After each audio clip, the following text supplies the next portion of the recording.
Ayan mga kalokoy, magluluto ako ng bayoko. Lalagyan ko ng harina. Yung bayoko mga kakalokoy ay yung shell sa gubat. Masarap to mga kakalokoy.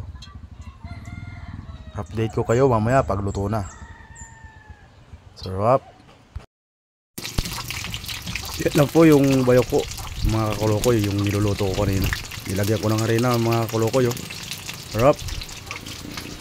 Yung luto na. Sarap niya mga kakalokoy.